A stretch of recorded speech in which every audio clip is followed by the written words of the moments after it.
Ladies and gentleman, ಪ್ರಧಾನಿ ಮೋದಿ ಅವರು ಮಂಡ್ಯ ಜಿಲ್ಲೆಯ ನಾಗಮಂಗಲ ತಾಲೂಕಿನಲ್ಲಿರುವ ಆದಿಚುಂಚನಗಿರಿ ಮಠಕ್ಕೆ ಭೇಟಿ ನೀಡಿತು. ಮೋದಿ ಭೇಟಿಯ ಹಿಂದೆ ರಾಜಕೀಯ ಲೆಕ್ಕಾಚಾರ ಇದೆಯಾ? ಮೋದಿಯ ಒಕ್ಕಲಿಗ ಮಠದ ಭೇಟಿ ಹಿಂದೆ ಬಿಜೆಪಿ ಜೆಡಿಎಸ್ ಮೈತ್ರಿಗೆ ಇದು ಸಹಾಯವಾಗುತ್ತಾ? ಇವತ್ತಿನ ಮೋದಿ ಭದ್ರತೆ ಹೇಗಿತ್ತು? ಇದೆಲ್ಲದರ ಕುರಿತ ಕಂಪ್ಲೀಟ್ ಡೀಟೇಲ್ಸ್ ಅನ್ನು ನೋಡ್ತಾ ಹೋಗೋಣ. ವೀಕ್ಷಕರೇ, ನೆಲ ಜಲ ಭಾಷೆಗಾಗಿ ಪ್ರಾಮಾಣಿಕ ಪತ್ರಿಕೋದ್ಯಮ. ನೀವು ನೋಡ್ತಾ ಇದ್ದೀರಾ ಫೋಕಸ್ ಟಿವಿ. ನಾನು ನಿಶ್ಚಿತ.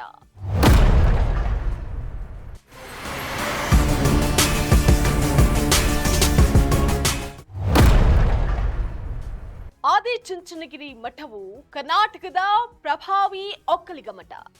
ಒಕ್ಕಲಿಗ ವೋಟ್ ಬ್ಯಾಂಕ್ ಸೆಳೆಯುವಂತಹ ತಂತ್ರದಿಂದ ಹಾಗೆ ಹಳೆ ಮೈಸೂರು ಭಾಗದಲ್ಲಿ, ಹಾಗೆ ಮಂಡ್ಯ, ಮೈಸೂರು, ಹಾಸನ ಇತ್ಯಾದಿ ಭಾಗದಲ್ಲಿ ಬಿಜೆಪಿಯನ್ನ ಇನ್ನಷ್ಟು ಗಟ್ಟಿಗೊಳಿಸೋದಕ್ಕೆ, ಒಕ್ಕಲಿಗ ನಾಯಕರೊಟ್ಟಿಗೆ ನೇರ ಸಂಪರ್ಕವನ್ನ ಸಾಧಿಸೋದಕ್ಕೆ ಇದೊಂದು ಬಹುದೊಡ್ಡ ಹೆಜ್ಜೆಯಾಗಿದೆ. ಬಿಜೆಪಿ ಹಾಗೂ ಜೆಡಿಎಸ್ ಮೈತ್ರಿಕೂಟದಲ್ಲಿ ಮಾಜಿ ಪ್ರಧಾನಿ ಎಚ್.ಡಿ. ದೇವೇಗೌಡ ಹಾಗೆ ಕೇಂದ್ರ ಸಚಿವ ಎಚ್.ಡಿ. ಕುಮಾರಸ್ವಾಮಿ ಅವರೊಟ್ಟಿಗೆ ವೇದಿಕೆಯನ್ನ ಹಂಚಿಕೊಳ್ಳೋದ್ರ ಮೂಲಕ ಒಕ್ಕಲಿಗ ಭದ್ರಕೋಟೆಯಲ್ಲಿ ಮೈತ್ರಿಕೂಟದ ಶಕ್ತಿಯನ್ನ ಹಾಗೆ ಒಗ್ಗಟ್ಟನ್ನ ಪ್ರದರ್ಶನ ಮಾಡೋದಕ್ಕೆ ಪ್ರಬಲ ಒಕ್ಕಲಿಗ ನಾಯಕ ಡಿ.ಕೆ. ಶಿವಕುಮಾರ್ ಅವರಿಗೆ ಸಿಎಂ ಸ್ಥಾನ ನೀಡಬೇಕು ಅಂತ ಇತ್ತೀಚೆಗಷ್ಟೇ ನಿರ್ಮಲಾನಂದನಾಥ ಸ್ವಾಮೀಜಿ ಹೇಳಿಕೆಯನ್ನ ನೀಡಿದ್ರು. ಆದ್ರೆ ಮೋದಿಯ ಈ ಭೇಟಿಯಿಂದ ಒಕ್ಕಲಿಗ ಸಮುದಾಯದಲ್ಲಿ ಬಿಜೆಪಿ ಸಮತೋಲನ ಕಾಯ್ದುಕೊಳ್ಳೋದು ಬಿಜೆಪಿಯ ಮಾಸ್ಟರ್ ಪ್ಲಾನ್ ಕೂಡ ಆಗಿದೆ. ಪ್ರಧಾನಿ ಮೋದಿ ಆಗಮನದ ಹಿನ್ನೆಲೆಯಲ್ಲಿ ಜಿಲ್ಲಾಧಿಕಾರಿ ಅಧ್ಯಕ್ಷತೆಯಲ್ಲಿ ಪೂರ್ವಭಾವಿ ಸಭೆಯನ್ನು ನಡೆಸಿ ಕಾರ್ಯಕ್ರಮದ ಸ್ಥಳದ ಸಮೀಪ 3 ಹೆಲಿಪ್ಯಾಡ್ ಅನ್ನ ನಿರ್ಮಾಣ ಮಾಡಿದ್ದು ಸುಮಾರು 2,000ಕ್ಕೂ ಹೆಚ್ಚು ಪೊಲೀಸ್ ಭದ್ರತೆಯನ್ನ ನಿಯೋಜಿಸಲಾಗಿತ್ತು.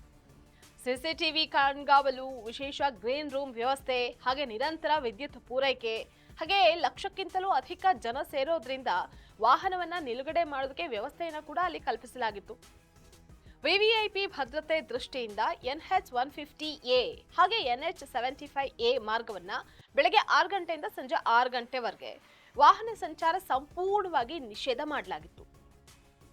ಹಾಗೆ ಕಾರ್ಯಕ್ರಮದ 12 ಕಿಲೋಮೀಟರ್ ಸುತ್ತ ಡ್ರೋನ್ ಕ್ಯಾಮೆರಾ ಸಂಪೂರ್ಣವಾಗಿ ನಿಷೇಧ ಮಾಡಲಾಗಿತ್ತು. ಶಾಂತಿ ಸುವ್ಯವಸ್ಥೆಯನ್ನ ಕಾಪಾಡೋದಕ್ಕೆ 8 ಕಿಲೋಮೀಟರ್ ವ್ಯಾಪ್ತಿಯಲ್ಲಿ ಬೆಳಗ್ಗೆ 6 ಗಂಟೆಯಿಂದ ಸಂಜೆ 6 ಗಂಟೆವರೆಗೆ ಮದ್ಯ ಮಾರಾಟವನ್ನು ಸಹ ಸಂಪೂರ್ಣವಾಗಿ ನಿಷೇಧ ಮಾಡಲಾಗಿತ್ತು.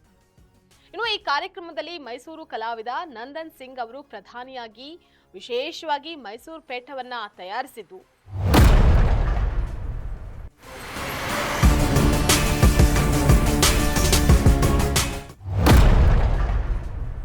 ಕಾರ್ಯಕ್ರಮದಲ್ಲಿ ಮೋದಿಗೆ ಕರ್ನಾಟಕ ರಾಜ ಮನೆತನದ ರಾಜ ಕಳೆಯನ್ನ ನೀಡಿದ್ದಾರೆ.